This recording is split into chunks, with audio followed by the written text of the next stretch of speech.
वंदे साखरे वंश विख्यातं ज्ञानदान परायणं विनायकं गुरुं वन्दे भववन्दे मुक्तये ज्ञान प्रताप विलसत् वचनामृतं च अद्वैत भाव पटुता हित बुद्धिरस्य ज्ञानेश्वरस्तु भगवान् अवतीर्णयो श्रीरंगनाथ गुरुराज नमस्तुते. हरि बोला नाही तरी अबोला व्यर्थ गलबला करू नका. नको नको मान नको अभिमान सोडी मी तूप न तोची सुखी सुखी जेणे व्हावे जगणे व्हावे अज्ञानी लावावे सन्मार्गासी मार्ग दयाकडे भावभक्ती बळे जगाची आमेळे न दिसती दिसती जणी वणी प्रत्यक्ष लोचने एखाद्या धनी वळखिले हरिमुखी गाता हरपली चिंता त्यानाय मागुता जन्म घेणे. या अभंगामध्ये संत एकनाथ महाराज यांच्या हरिपाठातला हा दुसरा अभंग आहे. तर आपण मागच्या वारी पहिला अभंग घेतला होता आणि आज हा दुसरा अभंग आपला नाथांचा हरिपाठ या ठिकाणी चालू आहे. तर या हरिपाठामध्ये आपल्याला दुसऱ्या अभंगामध्ये सुद्धा संत एकनाथ महाराज हे आपणाला हरी हरी तुम्ही बोला दुसरं काही बोलू नका अशी विनंती करायला लागली. आणि प्रत्येकाला हरी बोला, कारण हरी बोलण्यामध्ये फायदा आहे आणि दुसरं जे काही आपण बोलतो तर तो व्यर्थ अशा प्रकारची बडबड आहे. की ज्ञानेश्वर महाराजांनी हरिपाठामध्ये सांगितलं की अनंत वाचाळ बरळती बरळ दया कैसा गोपाळ पावे हरी. कारण ते वाचाळ आहेत. वाचाळ शब्दाचा अर्थ तर त्यांची वाणी व्यर्थ बडबड करती, कारण त्या वाणीला काही अर्थ नाही, बरळ नाही. कारण व्यर्थ बोलणं हे म्हणजे बरळणं असतं. ज्या बोलण्यातून काहीच अर्थ निघत नाही तर ते बरळणं असतं असं आपण त्या ठिकाणी बोलत असतो. झोपीमध्ये एखादा माणूस त्या ठिकाणी चोर आले म्हणायला लागला, वास्तव त्या ठिकाणी कोणीच नसतं, परंतु तो एकलाच ओरडतो आणि बाजूचे लोक त्या ठिकाणी तो सुद्धा त्या ठिकाणी त्यांना सुद्धा चोर त्या ठिकाणी म्हणलेला आवाज येतो, तो चोर म्हणायला लागला. हे त्यांचं म्हणणं ते बाजूचे ऐकत असते, परंतु त्यांना माहिती प्रत्यक्षात चोर वगैरे काही आलेले नाही आणि म्हणून ते हसत असते, ते काही पळत नाही. म्हणून तशा प्रकारचं ते बरळणं असतं. त्याला आपण काय म्हणतो, हा बरळायला लागला. तसं आपण जे जे काही बोलायला लागलो इथं तर ते बोलणं नाही, कारण हे जग या ठिकाणी दिसतं तसं खरं नाही आणि आपण ज्याला मी म्हणतो ते बी खरं नाही, आपण ज्याला माझं म्हणतो ते बी खरं नाही. आता आपण मी कशाला म्हणतो, देहाते मी मानिती विषयाते भोगी म्हणती या परते न स्मरती अनेक काही. देहाला मी म्हणते आणि विषयाला भोग्य म्हणते, याच्या पलकड त्याला काही ज्ञानच नसतं. देहाला मी म्हणणं हे चुकीचं आहे. येते काय मी हे माझे कोण वागू एवजे देहा केवी रिझे. देह कोणाचे, काळाचे भातुके. कारण काळाचे भातुके म्हणजे हे शरीर आपलं नाही तर काळाचं आहे असं आपल्याला पण मान्य करावं लागतं. आणि हे प्रत्येक शरीर आतापर्यंत नेलं तर काळानं नेलं हे आपण बघितलं. आणि आपलं सुद्धा शरीर जे काही बदललं तर ते या ठिकाणी पहिलं गेलं तर ते काळानं नेलं. म्हणजे याच्या पाठीमाग काळ लागलेला आहे. आतापर्यंत आयुष्य जात आहे पहा, काळ जपत असे महा सोहिताचा घोर वहा ध्यानी रहा श्री हरीच्या. काय करा मग आम्ही, काही करू नका, तुम्ही हरीच्या ध्यानात राहा. म्हणजे हरी तुम्हाला ध्यानात ठेवेल आणि तुम्ही हरीला ध्यानात ठेवा. तुम्ही हरीला विसरू नका आणि तुम्हाला हरी विसरणार नाही. म्हणून तुम्ही हरीचं नामस्मरण करा, हरीला ध्यानात घ्या, असं आपल्याला साधू संत शिकवायला लागले. आणि जसं या ठिकाणी आई ही लेकराला शिकवित असते तसं या ठिकाणी संत सुद्धा आपल्याला शिकवायला लागले. तुम्ही बोला पण हरी बोला, तुम्ही हरीचं नामस्मरण करा. व्यर्थ वाणीला शिन देऊ नका. कारण ज्यानं वाणी दिली का त्याचं नाव वाणीनं घ्या. हे घे माझे वाचा गोड नाम विठोबाचे, डोळे तुम्ही घ्या रे सुख पहा विठोबाचे मुख. कारण गोड आहे देवाचं नाव, गोड तुझे रूप गोड तुझे नाम, देई मग प्रेम सर्व काळ गोड आहे. कारण देव कसा आहे आमचा, गोड आहे. आणि आपल्याला काय पाहिजे, गोड शब्दाचा अर्थ सुख आहे. कारण देव कसा आहे, सुख आहे. आणि जीवाला काय नाही, सुख नाही. मग सुख पाहिजे का तुला, मग देवाकडे जाय. सुखा लागी करशी तळमळ तरी तू पंढरीशी जाय एक वेळ, मग तू अवघाची सुखरूप होशी जन्मोजन्मीचे दुःख विसरशी. कारण आमचा देव सुखरूप आहे. आणि तू जर त्या देवाकडे लक्ष देशील तर तुला सुद्धा सुखी होता येईल. तुला या ठिकाणी सुख का नाही, तर तू खरं ध्यानात घेतलं नाही. खरं नाही का ध्यानात घेतलं नाही. आहे खरं आहे पण खऱ्याकडे लक्ष नाही. आणि खोट्यातून काही लक्ष बाजूला जाईना. संसार खोटा नाही का, किती बाऱ्या बदलला संसार. शरीर किती बाऱ्या बदललं. आईच्या मांडीवरच आहे का, नाही. लग्नातलं तरी आहे का, नाही. मग हे किती बाऱ्या बदललं. असं होतं का लग्नामध्ये, आईच्या मांडीवर असं होतं का. आता जसं आहे तसं या ठिकाणी पुढे राहील का, नाही राहणार. कारण याच्यात बदल आहे. किती बदल आहे, प्रचंड अशा प्रकारचा बदल आहे. आणि म्हणून काय काय बदलायला लागलं, सगळंच बदलायला लागलं. किती बदलायला लागलं, एका तासा माझी कोटी वेळा सृष्टी होती जाती दृष्टी आहे तुळशी. आणि शरीरच नाही तर ही ब्रह्मांड सुद्धा एका तासामध्ये कोटी वेळच बदलत. किती प्रचंड बदल आहे. पण तरी पण स्थिर वाटायला लागलं. म्हणून या ठिकाणी अंधारी भवंडीचा खोलती दिशे चक्राकार आहे ती. अंधारामध्ये खोलीत हातामध्ये घेतली तर चक्रासारखं वाटत, पण त्या चक्राच्या चक्रात आपण पडत नाहीत. तर तशा प्रकारच्या या ठिकाणी हा संसार दिसायला लागला, वास्तविक खरा नाही. पण म्हणून दिसतं तसं नसतं, म्हणून जग असतं. दिसायला लागलं तसं नाही. हा प्रपंच दिसतो तसा खरा नाही. पण आपण याला खरं समजून फसू नये. कारण संसार खरं समजून जर आपलं शरीर सुटलं तर पुन्हा संसारातच यावं लागत. मोठ्या संसारात दुःख भोगासाठी पुन्हा पुन्हा जन्मावं लागन, पुन्हा पुन्हा मरावं लागन. आणि पुन्हा पुन्हा मनुष्य देह भेटन का, नाही. कारण नरदेह पुन्हा पुन्हा नाही. पुनर्वित्तम पुनर्मित्रम पुनर्भार्या पुनर्मयी येतात सर्व पुनर्लभ्येत नाही. शरीर पुन्हा पुन्हा, हे शरीर पुन्हा पुन्हा नाही. म्हणून या ठिकाणी बहुता सुकृती नरदेह लादला, मोठ्या पुण्यानं नरदेह घटला. आणि पुन्हा मागुता हाची जन्म पावसी, पुन्हा जन्म भेटणार नाही. म्हणून लवकर गडबड कर. आणि हे शरीर कधी जाईल याचा नियम नाही. कधी बी याला काळ नेऊ शकतो.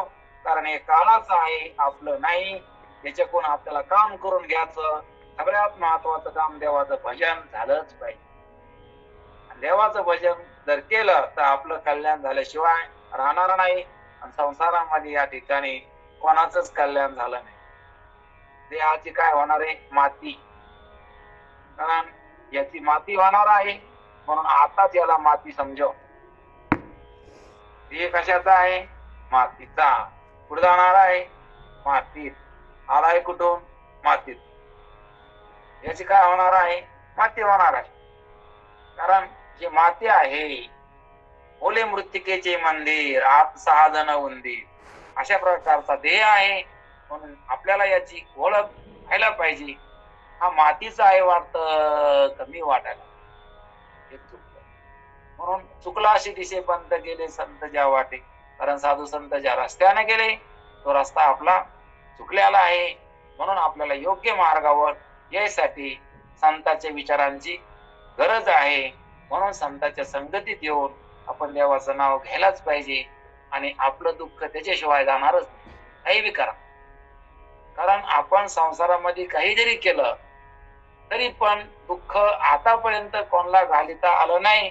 एवढंच नाही, ज्यानं सर्व जग जिंकलं त्या सिकंदराला सुद्धा या ठिकाणी मन जिंकित आलं नाही.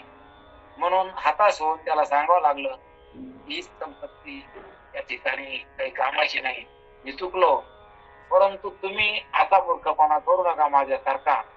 आणि म्हणून अशा प्रकारचं त्यांना दोन्ही हात शेवटला सांगितलं की माझे दोन्ही हात सुद्धा, माझे जे काही कमाई केली ते सर्व माझं हिरे माणिक मोती सोनं नाणं जे काही असेल ते असं ठेवा आणि हात मोकळे करून दाखवा, रिकामा चाललो. इतकं तरी या ठिकाणी माझी शेवटची इच्छा पूर्ण करा. आणि म्हणून त्याचे हात रिकामे दाखिले तेव्हा सिकंदर घ्यायचा वेळ नाही. आणि जगत अशा प्रकारचा सिकंदर आणि त्याचा मृत्यू पण भारतातच झाला. आणि त्यानं या ठिकाणी दाखिलं की हातानं हे तुम्ही करू नका, असं जे मी मूर्खपणा केला असं तुम्ही करू नका. म्हणून तुम्ही देवाचा नाद सोडून, देवाचं भजन सोडून या ठिकाणी संपत्तीच्या नादी लागून, या जगाच्या नादी लागून आपला काळ, आपलं आयुष्य अनाठाई खर्च करायला लागले. ज्या कामात दिलं ते करेना आणि जे काही आपण करायला लागलो ते आपल्या कामी काही येणार नाही, कारण रिकामी हात या ठिकाणी घेऊन जावं लागणार आहे आणि आपलं याचं काही संबंध नाही. आणि म्हणून असं आपल्याला ही ओळख इतर संगतीमध्ये होत नसती आणि संत याच्याशिवाय काही बोलत नसते, कारण ते खऱ्यावरच आणत असते. म्हणून आपल्याला खऱ्यावर यायचं आणि खरं ध्यानात घेऊन आपल्याला समाधानाला प्राप्त व्हायचं. आणि हे खरं सांगणारे संत आहेत. आणि हा विचार आपल्याला करायचा. विचार करणं म्हणजे काय, तर आपल्याला देवाच्या चिंतनामध्ये आपला काळ पूर्ण घालायचा. काळ सारावा चिंतने, कारण चिंतनात काळ गेला पाहिजे. चिंतने सरे तो धन्य धन्य काळ, सकळ मंगळ मंगळाचे. सगळ्यामध्ये मंगळ असणार चिंतनामध्ये काळ गेला पाहिजे. कारण आपला काळ इकडे जो काही चालला व्यर्थ, कारण व्यर्थ अनाठाई खर्च, अनाठाई आपला या ठिकाणी आयुष्य चाललं, अनाठाई शक्ती खर्च व्हायला लागली आणि अनाठाई आपण बुद्धीचा वापर करायला लागलो, अनावश्यक गोष्टीविषयी आदर बाळगायला लागलो मनामध्ये, अनावश्यक गोष्टीचा विचार करायला लागलो. आणि ज्याचा विचार करायचा त्याचा आपण करीनात. हा देह द्याला कोणी, तिथं राहायचं कौरव आणि जायचं कधी, त्याचा काही मेळ नाही. परंतु सगळं आपण जमा करायला लागलो, ती मोह माया, त्याच्यातून जायच्या वेळेस निघा वाटणार नाही. आणि म्हणून ह्या पसाऱ्यात आपण अडकून बसतो. आणि मग हे बंधन कोणी केलं, म्हणून ज्ञानेश्वर महाराज ज्ञानेश्वरीमध्ये दृष्टांत खूप मार्मिक द्यायला लागले. हिरवी कोसगीतकांची या परी, आपणाची आपण या वरी. की कोसल्यानं त्या ठिकाणी घर सुंदर बांधलं, परंतु त्याच्यातून निघायचा दरवाजा मात्र ठेवलेला नाही. आणि त्याच्यामुळं सुंदर घर बांधून, सुरक्षित घर बांधून सुद्धा त्या घरामध्ये तो फसला, आताच मिळाला. तसे सांसारिक जीव या ठिकाणी उत्तम अशा प्रकारचं आपलं सर्व काही खानपान, सर्व काही राहणीमान, तापण टिपण व्यवस्था, आपलं सर्व काही बँक बॅलन्स सर्व काही करायला लागले, पण याच्यातून बाहेर पडण्याचा दरवाजा मात्र त्यांना माहित नाही आणि त्यासाठी ते प्रयत्न पण करीत नाही. म्हणून त्याच्यातच कोंडू कोंडू मेले. आणि त्याला समर्पक दृष्टांत हा कोसल्याच्या किडाचा ज्ञानेश्वर महाराजांनी ज्ञानेश्वरीमध्ये दिलेला आहे. आणि हे आपल्याला ध्यानात घ्यावाच लागल, कारण याच्याशिवाय समाधानाला आतापर्यंत कोणी पावलेलं नाही. किंवा संसारात एखादा माणूस दाखवा की त्याला समाधान झालेलं, कोणालाच झालं नाही, कधीच होणार नाही, कोणत्याच काळात नाही, कोणत्याच युगात नाही, कोणत्याच देशात नाही. कारण समाधानासारखं ठिकाणच नाही इथं काही. इथं सगळं बंधन आहे. प्रत्येक मनुष्य स्वतःला बंधन करून या ठिकाणी घ्यायला लागला आणि दुःखाचा भागीदार व्हायला लागला, हे आपल्याला बघायला मिळत. आणि बंधनातून बंधन काय आहे हे कळून देणारे संत असते. आणि बंधन कळाल्यावर आपल्याला एवढंच नाही, नुसतं बंधन कळून देत नाही, तर त्या बंधनातून कसं पार पाडायचं हा सुद्धा मार्ग संतांनी आपल्याला शिकलेला आहे. म्हणून ग्रंथ म्हणजे ही देवता आहे, हे संत आहे. तुकाराम महाराज म्हणजे तुकाराम महाराजांचा गाथा आहे. ज्ञानोबराय माऊली म्हणजे त्यांची ज्ञानेश्वरी आहे. हे जरी या ठिकाणी प्रत्यक्ष आपल्याला बोध करायला नसले तरी पण त्यांचा ग्रंथ योग्य अशा प्रकारचं वळण आपल्याला रस्ता दाखवायला लागला. त्या मार्गाने आपण चाललो तर आपण निश्चित मुक्कामाला पोहोचू. आणि आपण जर या मार्गाने चाललो, आताच आपण दुःखी आहेत आणि उद्या तर शरीर गेल्यावर काय सोय आहे. आता नरदेह असून जर एवढी आपसोय आहे, तर उद्या देह गेल्यावर उद्या खंती ते न करा होणे गाढव कुत्रा. तुकाराम महाराज सांगते की आता जे पाप व्हावं लागलं याचे जिम्मेदार कोण? उद्या हे पाप भोगावं लागन. पातकी करिता पुढे आहे पुसता, काय उत्तर देता होशील तू. पाप आता करायला लागला, पण पापाचे परिणाम पुढे भोगावं लागते. कारण पाप करताना बरं वाटतं, परिणाम परिणाम व्हायचे. म्हणून पातके करिता पुढे आहे पुसता. म्हणून या ठिकाणी जीव जर देवाच्या संगतीत राहिला, देवाचं भजन करीत राहिला, तर पाप होण्याचा संभवच नाही. पण जर का त्यानं देवाचं भजन नाही केलं, तर त्याच्याकडून पाप होतच असत. कारण सहजच आहे. कारण जीवाची प्रवृत्ती चुकीची आहे. जीव हा चुकीच्या मार्गाने चाललेला प्राणी असतो. जीवाला सगळे भेटलेले चुकीचे रस्ते असते किंवा चुकीची संगती असती, म्हणून चुकणं हा त्याचा स्वभावच असतो. यासाठी त्यानं काय केलं पाहिजे? जो बिनचूक परमात्मा आहे, जो शहाणा आहे, जो देव आहे, तर त्याच्या नादी लागलं पाहिजे. कारण देव इतका शहाणा आहे की देवासारखं शहाणा कोणीच नाही. म्हणून सकाळच्या भाषणामध्ये देवाची स्तुती करताना चतुरा तो शिरोमणी, शहाण्यातला शहाणा परमात्मा आहे अशी स्तुती केलेली देवाची. कारण देव शहाणा आहे आणि देवासारखं शहाणा कोणीच नाही. म्हणून देव शहाणा आहे आणि त्या शहाण्या देवाच्या जो नादी लागन तो शहाणा होत असतो. आपल्याला जर शहाणपणा पाहिजे असला, आपण देवाच्या नादी लागलं पाहिजे. देवाच्या नादी लागणं म्हणजे काय? तर देवाचं नामस्मरण केलं पाहिजे, देवाचं भजन केलं पाहिजे. आणि देवाचं जर आपण भजन केलं तर आपला देवाची संगती घडत असते. आणि ज्याला देवाची संगती घडत असते, ज्याला सूर्याच्या संगतीत जो राहील त्याला अंधकाराची भीती नाही. तसं देवाच्या संगतीत जो राहील त्याला पापाची भीती नाही. आणि ज्याला पापाची भीती नाही त्याला दुःखाची पण भीती नाही. कारण पापाचाच योग नाही, मग दुःखाचा कसा येईल? आणि म्हणून या ठिकाणी देवाची संगती केल्यानं काय होतं?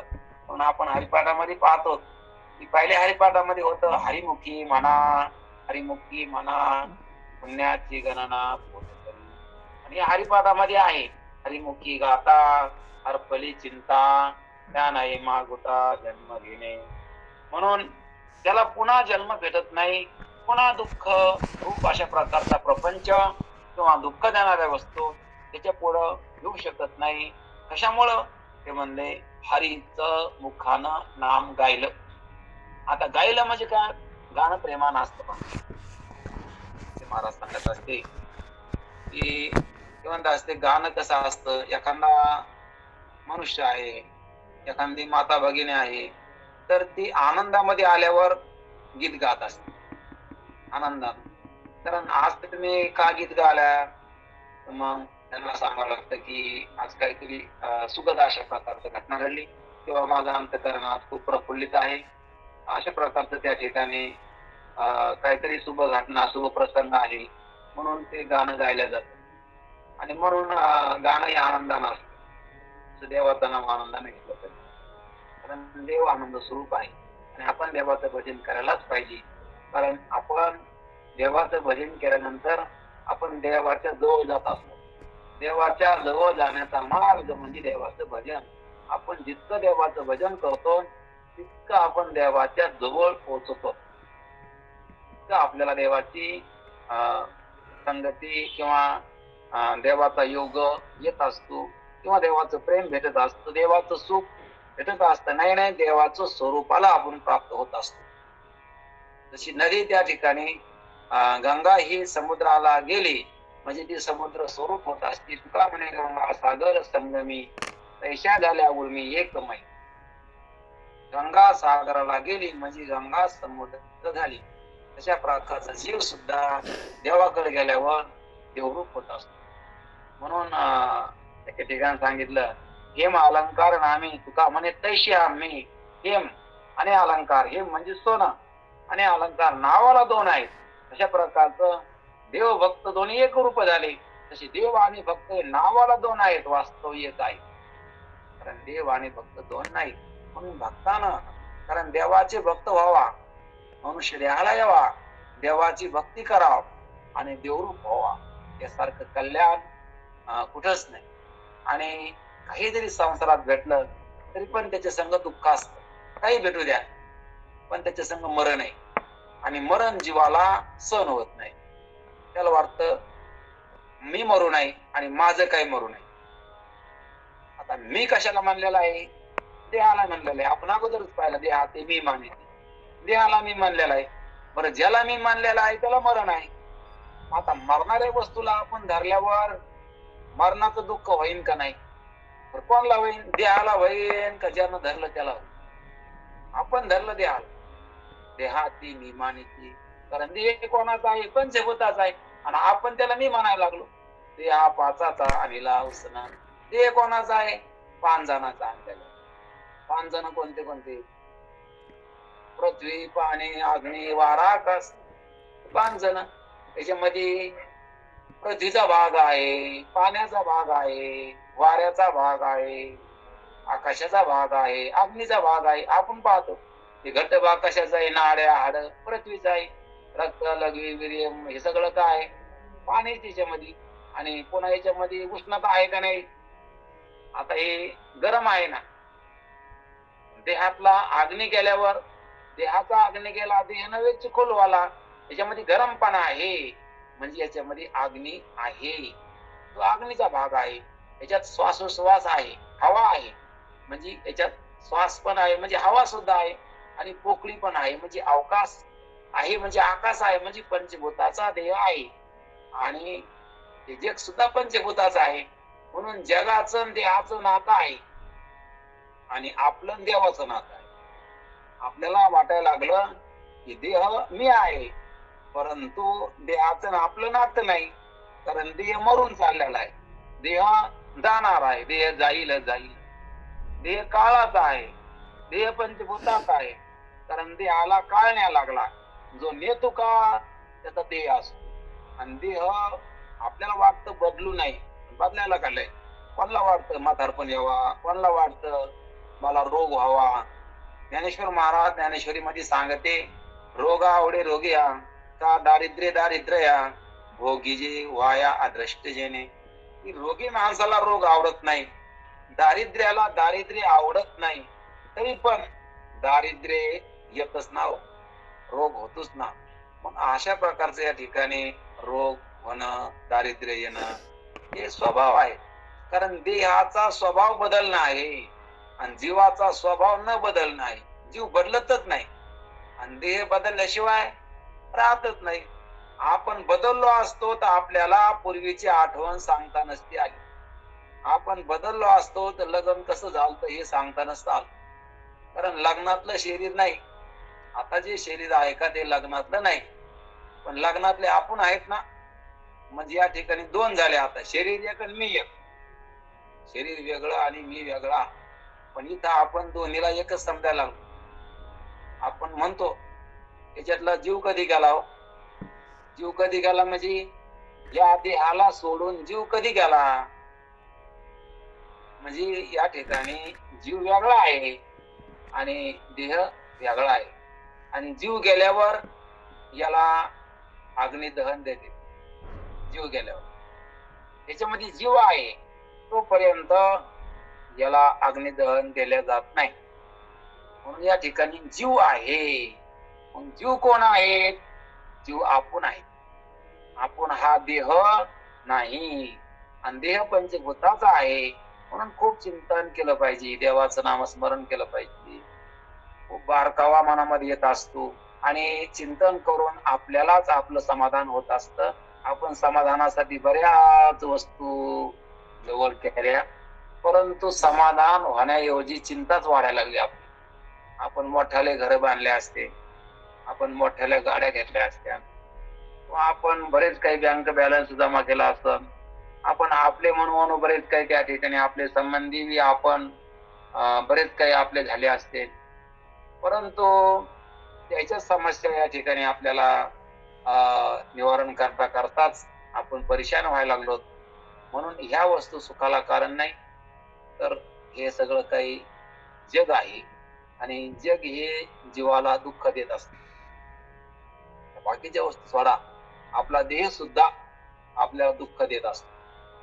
कारण सर्व काही दुःख व्हायला लागलं आपल्याला तर ह्या जगामुळे व्हायला लागलं. देह दुःख द्यायला लागला, आपलं मन सुद्धा दुःख द्यायला लागलं, हे जग सुद्धा दुःख द्यायला लागलं. म्हणून यायचं आणि आपलं काही नातं नाही खरं, आपलं आणि देवाचं नातं खरं आहे. आणि म्हणून आपण याच्यात राहावा आणि देवाचं भजन करावं. आपण ज्ञानेश्वर महाराजांच्या हरिपाठामध्ये पहिलाच अभंग बघितला होता, असोनी संसारी जीव हे वेगू काही. संसारामध्ये राहावा आणि भजन देवाचं करा. देवाचं जर आपण भजन केलं तर आपल्याला आत्ता आनंद होत असतो, कारण देव आनंद रूप आहे. आणि म्हणून तुकाराम महाराज गरजून सांगते, आनंद रे डोबा झाला माझे मनी. कशामुळे झाला? तुम्हाला काय भेटलं? तुम्हाला का मोठी गाडी भेटली, तुम्हाला मोठी एखादी फॅक्टरी भेटली, तुम्हाला मोठी संपत्ती भेटली, तुमच्या काय मनासारखं झालं? का तुम्ही राजा झालात? नाही देवा, तुझे पाय पाहिल्यावर आनंद झाला. देखिले लोचनी विते सहित पावडी, इतका आनंद झाला मला. म्हणून त्यांना आनंद झाला. आणि आपल्याला सगळं असून का होईना, तर हा संसार आनंदाला कारणच नाही. कारण आनंदच नाही. आनंद झाला असता तर कोणीतरी थांबला असतं पहा. म्हणून आपल्याला ध्यानात घ्यायला येतं की आनंद नाही, कारण आनंद कोणालाच नाही. आनंद कोणाला झाला असता तर तो थांबला असता. ज्या अर्थी त्याचं पळणं चालू आहे, काहीतरी करणं, काहीतरी करायचंय, त्या अर्थी अजून त्याला जे पाहिजे ते भेटलं नाही, म्हणून तो सुखापासून वंचितच आहे. सुख त्याला काही भेटलं नाही म्हणून तो दुःखीच आहे. आणि जे त्याला मान्यच करावं लागतं बरं. आणि म्हणून दुःख हा संसार दुःख रूपच आहे हे संतांना सांगून ठेवलं. दुःख बांधवडी आहे हा संसार, सुखाचा विचार नाही कोठे. सगळा संसार दुःखानं बांधलेला आहे, हे संतांचे वाक्य या ठिकाणी आपल्याला लक्षात ठेवावं लागते. आणि म्हणून या ठिकाणी संतांचे आपल्यावर फार उपकार आहे. कारण त्यानं जे हिताचा बोध केला त्याचा जर आपण विचार केला, त्या मार्गावर जर आपण आलो, निश्चित सुखाची अनुभूती आपल्याला आत्ताच घेता येईल. उद्या सुख होईल, उद्या कल्याण होईल असं नाही. तर त्यांच्या शब्दाप्रमाणे आपण जर चाललो तर आताच आपल्याला निश्चिंत होता येतं, चिंतारहित होता येतं, दुःखरहित होता येतं. आणि आताच त्या आनंदाची अनुभूती येते, जो आनंद या प्रपंचात कधीच भेटला नाही. जो आनंद या प्रपंचात आनंदापेक्षा कितीतरी पटीनं या ठिकाणी मोठा आहे. आणि प्रपंचिक आनंद खूप सुल्लक आहे याच्या पुढं. सूर्यापुढं काजवा अशा प्रकारचा हा प्रपंचिक आनंद आहे. आणि हा आनंदाला काही पारावार नाही. म्हणून किती सुख आहे, तर त्या सुखाला अंत पार नाही लेखा. म्हणून देवाचं सुख किती असतं, म्हणून त्या गोकुळात किती सुख झालं, ते सुख देवाचं होतं. म्हणून गोकुळीच्या सुखा अंत पार नाही लेखा. अंत नाही आणि पार नाही म्हणजे मर्यादा नाही. अंत नाही म्हणजे शेवट नाही, आणि पार नाही म्हणजे मर्यादा नाही, असं ते सुख होतं. आणि आपल्याला सुद्धा सुख पाहिजे आणि आपल्याला सुद्धा दुःख गेलं पाहिजे. परंतु आपला मार्ग चुकल्याला इच्छा बरोबर आहे. आपल्याला सुख पाहिजे आणि दुःख गेलं पाहिजे, इच्छा बरोबर आहे, पण मार्ग चुकल्याला. आणि तो मार्ग तिकडं कोणालाच मेळ लागला नाही, कोणालाच सुख झालं नाही, कोणालाच या ठिकाणी समाधान झालं नाही. त्या मार्गाला आपण लागलो. उलट हे पाहायला भेटतं की दुःखी झाले, परेशान झाले, पश्चाताप झाला आणि शेवटी त्याला मरावं लागलं. आणि अशा प्रकारचं त्या ठिकाणी आपण बघतो. आणि इकडं संतांच्या विचारावर जोपर्यंत आपण येत नाही तोपर्यंत आपल्याला सुखाच्या वाटेवर आपण आळत नाही. म्हणजे आपण चुकलेल्या मार्गामध्ये आहेत की आपल्याला ध्यानात घ्यायचं. म्हणून एकनाथ महाराज आणि ज्ञानेश्वर महाराज यांच्या हरिपाठामध्ये जे काही बारकाव आहे खूप अशा प्रकारचे. म्हणून हे ग्रंथ आपल्याला दिसायला लहान वाटते. अभंग वाटतं किती छोटे ग्रंथ आहेत, आमच्या तर पाठ आहे, आम्ही तर घेतोच बी. अरे नाही, पण याच्यात खूप बारकाव आहे, याच्यामध्ये खूप मार्मिकता आहे. आपण खूप खोलवर गेलं पाहिजे, विचार केला पाहिजे. आणि असा जर आपण बारीक त्यांचा विचार केला तर आपल्याला कळून येतं, अरे त्याच्यामध्ये नाथाला काय सांगायचं, ज्ञानोबा रायांना काय सांगायचं, आपल्याला कुठं सावध केलं त्यांनी, किंवा कुठं आपल्याला अशा प्रकारचा आपल्याला वाटावर आणण्याचा प्रयत्न केला, कुठं आपली चूक दाखविली, कुठं आपला सन्मार्ग दाखविला, कुठे या ठिकाणी आपला फायदा कशात आहे त्यांनी दाखवून दिला. हे सर्व काही त्यांच्या ग्रंथातून पाहायला भेटतं. म्हणून आपण विचार करतो. पण मूर्ख लोकांच्या बोलण्याचा विचार करतो. ते मला असं का बोलला असन, ते मला तसं का बोलला असन, बोलला असन, ते काही टेन्शन मध्ये असन, ते काही किंवा पागल झाला असन, किंवा त्याचं मन काही चंचल असन, उद्विग्न असन, बोलला असन. परंतु आपण त्याच्या बोलण्याचा विचार करतो. आणि तुकाराम महाराजांनी हरिपाठात काय सांगितलं, माऊलीनं काय सांगितलं, नाथांनी काय सांगितलं, हा हरिपाठ चिंतन आपण रोज घेऊन बी याच्यावर कधी विचार करीत नाही. आणि विचार जर केला तर आपल्याला कळून येतं की नाथ महाराज सांगते की व्यर्थ गलबला करू नका, तुम्ही हरी हरी बोला. हरी शिवाय तुम्ही जे बोलता तर तो कोलाट आहे, व्यर्थ गलबला आहे, तो वाचळपणा आहे. आणि अशा प्रकारचं तुम्ही बोलता तर तुमचंच तुम्ही या ठिकाणी नुकसान करता आहात. म्हणून तुम्ही अशा प्रकारे करू नका आणि तुम्ही हरी हरी मुखाने बोला. कारण हरी बोलण्यामध्ये काय शहाणपणा आहे. हरी बोलण्यामध्ये काय आहे तर हरी म्हणजे सगळ्यांचं मूळ असणार, हरी म्हणजे सगळ्यांचं अधिष्ठान असणार, सगळ्यांचं बीज असणार. कारण देवाने भगवद्गीतेत सांगताना सांगितलं की बीजम माम सर्वभूतानाम विद्धि पार्थम सनातनम, की मी सगळ्यांचं बीज आहे, की सगळे माझ्यापासून उत्पन्न झाले आणि सगळे माझ्यामध्येच पुन्हा सामावणार आहेत. जशी लाट ही समुद्रावर उत्पन्न झाली आणि परत पुन्हा समुद्रामध्येच त्या ठिकाणी लयाला जाणार आहे, तसं जग हे सर्व काही देवापासून झालं, देवावरच राहिलं आणि देवातच सामावून जाणार आहे. जशी लाट असती समुद्रावरची, समुद्रावरच उत्पन्न झाली, समुद्रच तिला राहायला आधार आहे आणि शेवटी समुद्रामध्ये विलय होणार आहे, समुद्रामध्ये त्या ठिकाणी ती जाणार आहे. त्या प्रकारचा परमात्मा सर्व ठिकाणी आहे आणि तो आपल्याला पाहायला गेलं तर हे जग लाटेप्रमाणे आहे. म्हणून सर्व ठिकाणी परमात्मा आहे, सर्वत्र आहे आणि त्या परमात्म्याला तुम्ही पहा आणि त्याला मुखाने त्याला त्याचं नामस्मरण करा. म्हणून 2 वेळेस म्हणले हरी हरी हरी बोला, हरी बोला. एका अभंगात सांगितलं हरी हरी तुम्ही म्हणाले सखर, आणि हरिपाठामध्ये ह्या दुसऱ्या अभंगात सांगितलं हरी बोला नाही तरी अबोला. तुम्ही बोलायचं तर हरी हरी बोला, नाहीतर तुम्ही काही व्यर्थ काही बोलू नका, उगीच बडबड करीत बसू नका. कारण व्यर्थ जर बोलता तर पाप होईल बोलता. कारण व्यर्थ बोलूच नाही आणि व्यर्थ बोलल्यावर काय होत असतं, ज्याच्याकरता वाणी दिली का त्या वाणीचा दुरुपयोग व्हावा लागला, या देहाचा दुरुपयोग व्हावा लागला. कारण ज्याच्याकरता जे दिलं का त्याच्याकरता ते वापरलं पाहिजे. शरीर आपल्याला दिलं, देवी दिला देव भजना गोमटा, तोया झाला पाटा बाधिकेचा. आपण या बाकीच्या पसऱ्यामध्येच रमलो, बाकीच्या काही याच्यातच सांसारिक प्रापंचिक वस्तूमध्ये रमलो, परंतु त्या किती काळाचे ते आपल्याला सोडून जाणार आहे. आणि म्हणून हे सर्व प्रापंचिक वस्तू काहीतरी काळापुरते, याचा ना आपला वियोग होणार आहे. काही काळापूर्वी नव्हत्या, काही काळानंतर ह्या राहणार नाहीत. आणि म्हणून आता त्यांचा आपला काही संबंध आला तर तो काल्पनिक संबंध आहे, खरा नाही, वास्तव नाही. कारण वास्तव का नाही तर मागं नव्हता. म्हणून देहाचा ना आपला संबंध आहे, काल्पनिक संबंध आहे. कारण मागं नव्हता, पूर्वी नव्हता, पुढे राहणार नाही, काल्पनिक संबंध आहे, वास्तव नाही. म्हणून ते कसं आहे, कल्पना आहे आणि त्या कल्पनेला आपण सत्य मानायला लागलो. म्हणून या ठिकाणी सगळेच आपल्या ठिकाणी धरले आपण कल्पना. कारण देह सुद्धा कल्पना आहे आणि जग सुद्धा कल्पना, आणि या जीवाच्या कल्पना आहे, जीवानं केल्या. आणि या कल्पना केल्यामुळंच त्याच्या ठिकाणी कमीपणा आला. वास्तविक तो परमात्माच आहे, परमात्माचा आहे, पण याला परमात्मा म्हणता येणार कारण ह्यो दुसऱ्या वस्तूच्या नादी लागलाय, खऱ्याच्या नादी नाही. हा खरा आहे पण नादी खोट्याच आहे. आपण खरे नाही का आपल्याला नाद खरा नाही, आपण खरे तर आपण खऱ्याचे, आपण देवाचे म्हणल्यावर कोणाचे खऱ्याचे. देव कसा आहे आमचा खरा आहे, देव खरा आहे आणि आपण बी कसे आहे रे तसे साखरे महाराज.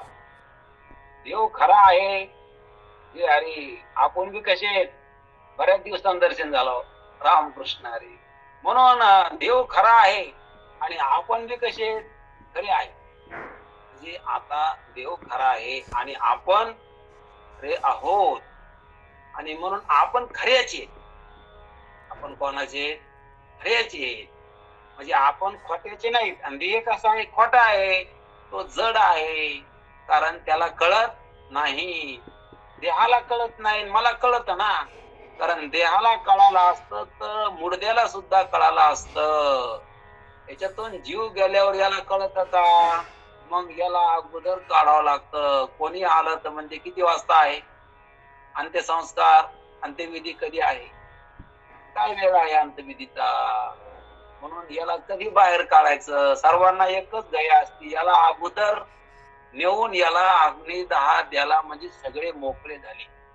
घरातले दारातले चोरक सगळे परेशान असते. सगळ्याला वाटतं, एकच वाटतं की याला पटकन अग्निसंस्कार देऊन आपला आपण घरी जावा. त्याला वाटतं काहीतरी टाकडा तुकडा खावा, ऐकून तिकून या ठिकाणी काहीतरी आपल्याला आपण मोकळं होतो. सगळे जखडून गेलेले असते. म्हणून एकदा का त्याला त्या ठिकाणी अग्निसंस्कार द्याला, मग झाले मोकळे. म्हणून या ठिकाणी तो देह आता बाजूला गेला का नाही? मग देह जर तो असता तर देह त्याच्या संग गेला असताना, जीवा संग नसता गेला का? जीव निघून गेला. आणि म्हणून तर म्हणतो आता, की म्हणतात ना की मग आता माग विधी करा, काय करा. मग आता ह्यो काहीतरी याला सवय होती बिड्या वाढायची. मग तेव्हा बिड्याचा कट्टा नेऊन, चहा नेऊन ठेवा, त्याला कुठं नैवेद्य नेऊन ठेवा, पुन्हा काहीतरी करा, अशा प्रकारचं जे चालत असतं. तर हे शास्त्र आहे. कारण हे प्रवृत्ती शास्त्र सांगताना लोकायला समजाव की जीव आणि शरीर वेगळे आहेत. जीव गेलाय. जीव म्हणजे शरीर नाही बर का. जीव याच्यातून गेलाय. म्हणून तर म्हणते करा याची दशक्रिया करा, असं करा तसं करा. कारण याच्या माग काहीतरी शास्त्र सांगितलेलं आहे की लोकांच्या डोक्यात शिराव. जीव वेगळा आहे, शरीर वेगळं आहे, पण हे डोक्यात घेतच नाही ते. याला या ठिकाणी या संसारात रमायची इतकी सवय झाली. म्हणून हे प्रवृत्ती शास्त्र, हे जैमिनी ऋषीनं जे काही कर्मकांड सांगितलं, पुरमीमांसा 6 शास्त्रामध्ये जे काही पहिलं शास्त्र आहे, जैमिनी ऋषीने सांगितलं. जैमिनी नावाचे ऋषी आहे ना, हे धर्मशास्त्र सांगितलं. धर्मशास्त्राचे करते आहेत ते, आणि त्यांना दिलेलं शास्त्र आहे पुरमीमांसा. त्या पुरमीमांसाचे ते करते. म्हणून त्यानं याच्यामध्ये कर्मभाग सांगितला. कर्मभाग सांगताना त्याने हे सगळं जीवाचं सांगितलं की गर्भावस्थेपासून तर याच्या अंत्यविधी पर्यंत सर्व काही क्रिया कशा करावं, काय करावं, हे मधलं बी सांगितलं. जिवंत असताना कसे करावं, पुन्हा गर्भसंस्कार कसे करावं, गेल्यावर बी अंत्यसंस्कार कसे करावं, 16 संस्कार कसे करावे, हे सगळं काही त्या ठिकाणी जीवाचं कल्याण, जीवाचं अंतःकरण शुद्ध होत असतं त्यानं धर्मशास्त्र ऐकल्यावर, धर्माप्रमाणे चालल्यावर. पण धर्म कोणाला आवडना, धर्माप्रमाणे कोणाला चलाव वाटना, आणि स्वैर आचरण करावं वाट लागलं, स्वैर वागावं वाट लागलं, मनसोक्त अर्थ म्हणजे वर्तन करावं वाट लागलं. कुठेतरी बंधन कोणाला बी नको वाटायला लागलं. आणि बंधन पाहिजे, आणि बंधन शहाण्याचं पाहिजे. आणि शहाणं कोण आहे? शास्त्र आहे, संत आहे, देव आहे, आणि जे याच्यावर चलते. म्हणून समाजामध्ये जसं या ठिकाणी ज्याला बंधन आहे तर तो काहीतरी वाटेवर असतो. जसं आपण बघतो की विद्यार्थी जो काही करत असतो तर त्याला काहीतरी त्यानं आपली नियमावली काहीतरी ठरवलेली असते, किंवा काहीतरी शिक्षकाचा धाक असतो त्याला, किंवा काहीतरी घरच्यांचा काहीतरी अशा प्रकारचा त्या ठिकाणी धाक असतो म्हणा, किंवा संस्कार असते म्हणा, किंवा स्वतःच्या मनाचा काहीतरी एक योग्य असा निश्चय असतो म्हणा. म्हणून त्या ठिकाणी कशात नाही लक्ष घालता तो त्या अभ्यासात लक्ष घालीत असतो. हे जसं व्यवहारात आपल्याला पाहायला भेटतं. इकडं सुद्धा या ठिकाणी आपल्याला योग्य संस्कार हे सगळ्यात मोठं शिक्षण आहे. परंतु हे शिक्षण विसरून लोक हे कॉलेज मोठं, त्या ठिकाणी मोठमोठ्या पदव्या या ठिकाणी घ्यायला लागले. तर परंतु खरं शिक्षण काय? ज्या शिक्षणानं समाधान व्हायचं ते शिक्षण या ठिकाणी दिल्या जाईना. जे शिक्षण दिलं चाललं त्यांना समाधान होईना. आणि खरं शिक्षण हे संतांचं आहे. म्हणून आपलं पूर्वीचं शिक्षण व्यवस्था जी होती तर गुरुकुल व्यवस्था, त्या व्यवस्थेमध्ये ऋषी मुनीच्या घरी या ठिकाणी विद्यार्थी राहायचे, आणि त्या विद्यार्थ्याला संस्कार शिकवल्या जायचे. त्याला लिहिणं वाचणं हे शिकवल्याच जायचं.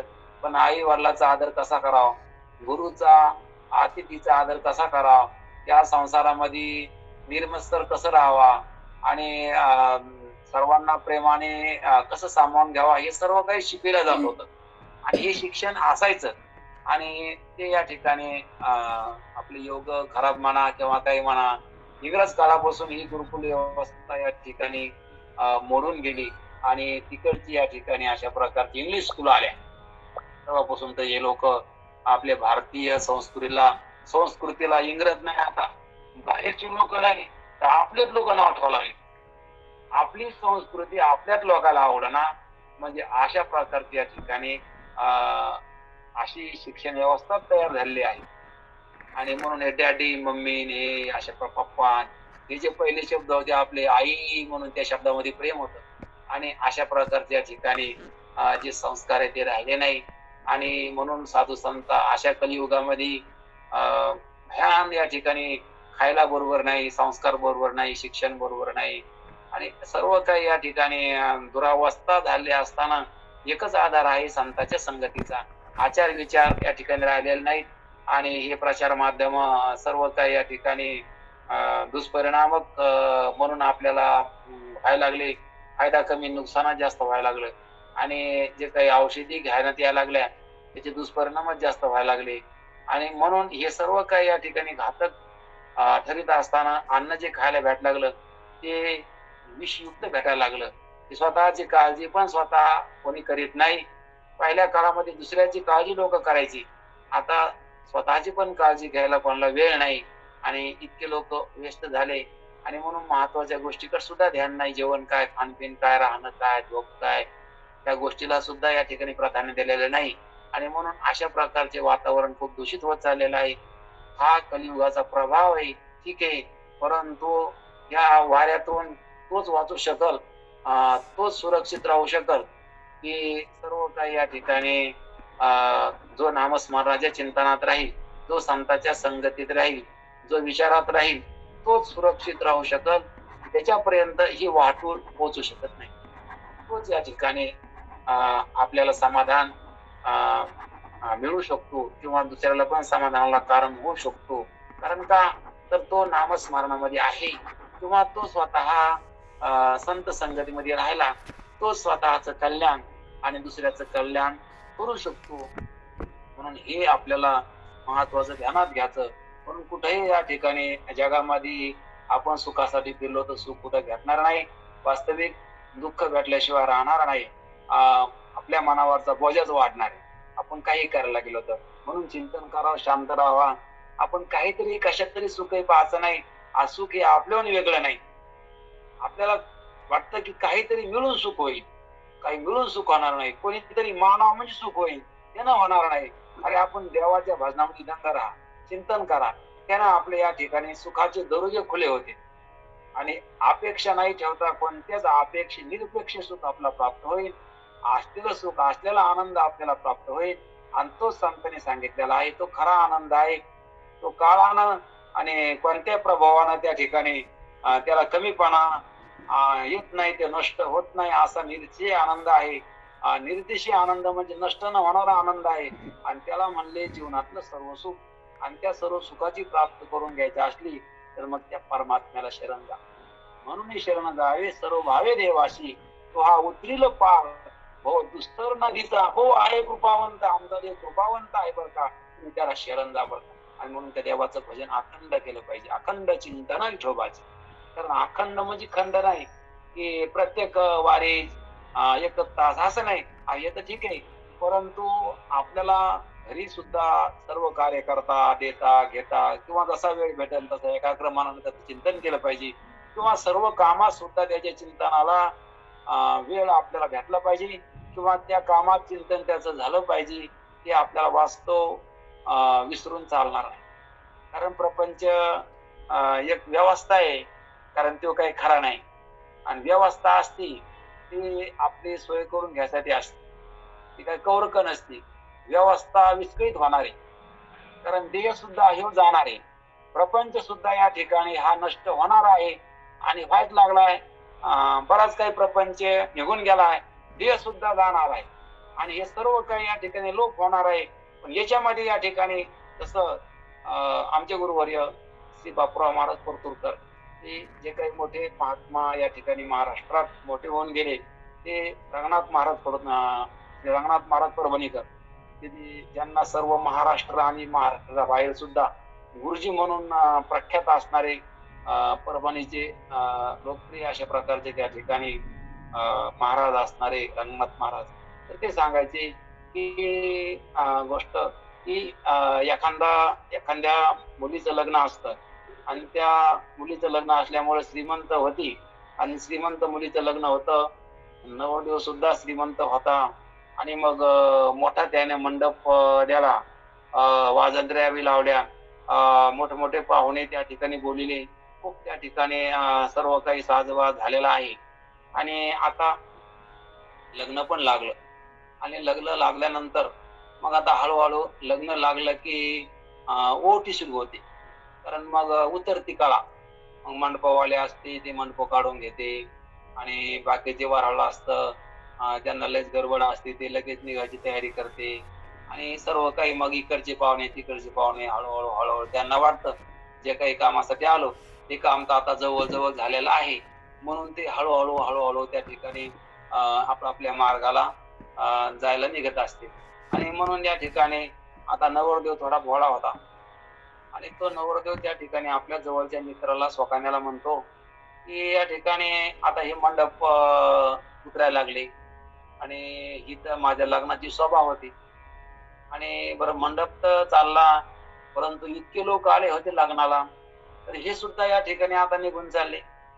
आणि अशा प्रकारचं त्या ठिकाणी सर्व लोक चालले, मंडप चालला आणि हे सर्व लोक या ठिकाणी जी काही तयारी होती तर ती सर्व काही आता एवढी काही गडबड दिसताना शांतता पसरली.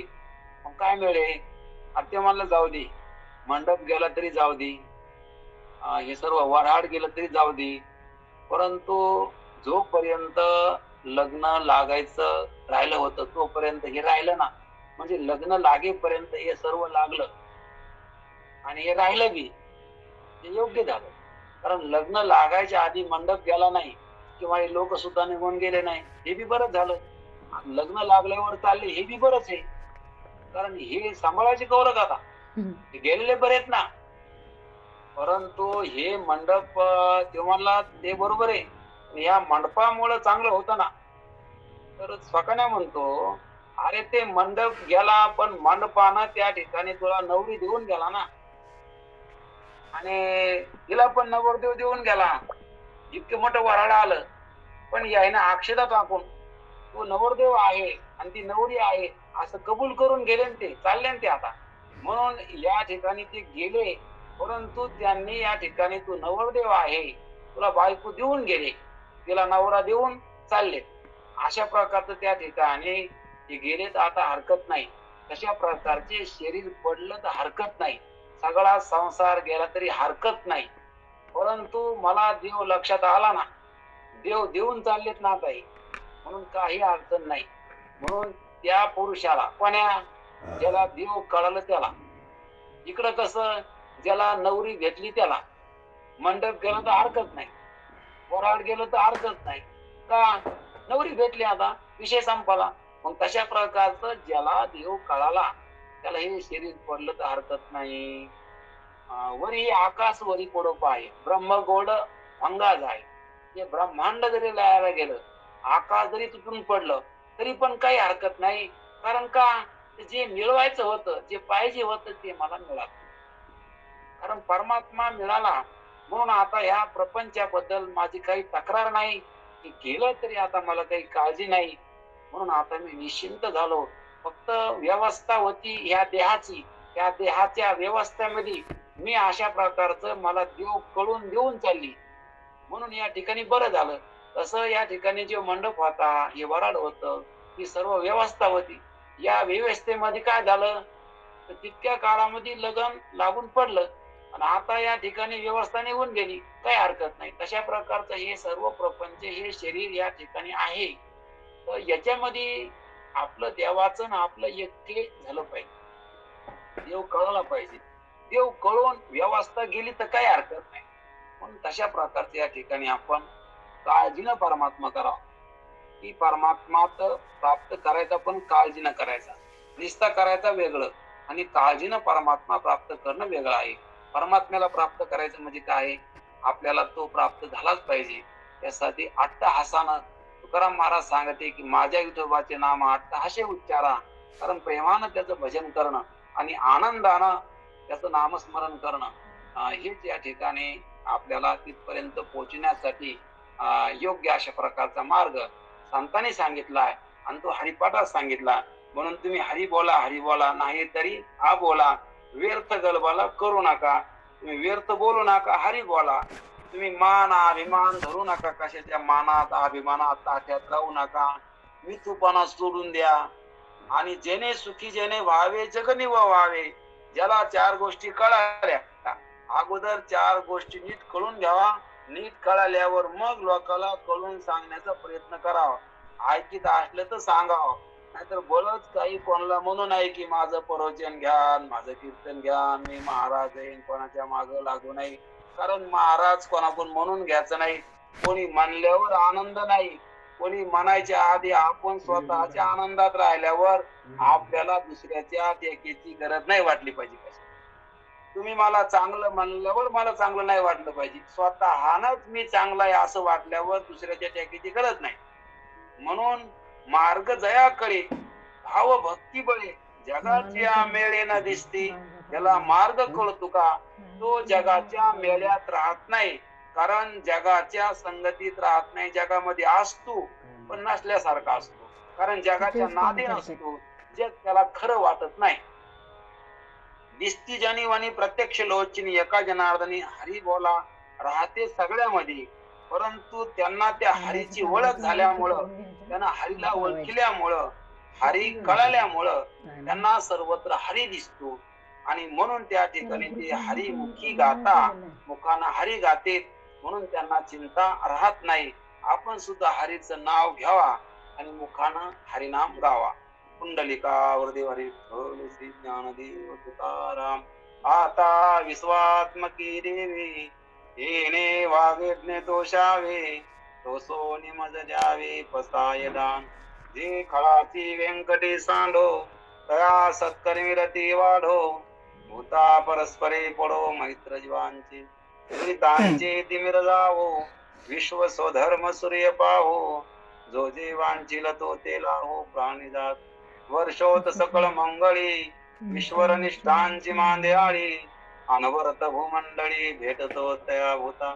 सदा कल्पतरू जे आरवो. चैतना चिंतामणीचे गावो. बोलती जे अर्णवो पियुषां. चंद्रमे जे अलांछना. मार्दंड जे तापहीन. हे सर्व सदा सज्जन स्वैरे होती. किंबहुना सर्व सुखी पूर्ण होवो निती निलोकी. भजलो आदि पुरोकी अखंडित आणि ग्रंथ उपजीवे विशेष लोकी. दृष्टादृष्ट विजय होवावे. हे ध्वनी श्री विश्वेश्वराहो. हा होईल दान बसावो. येणेवर ज्ञानदेव सुखिया झाला. येणेवर ज्ञानदेव सुखिया झाला. येणेवर ज्ञानदेव सुखिया झाला. कुंडलिक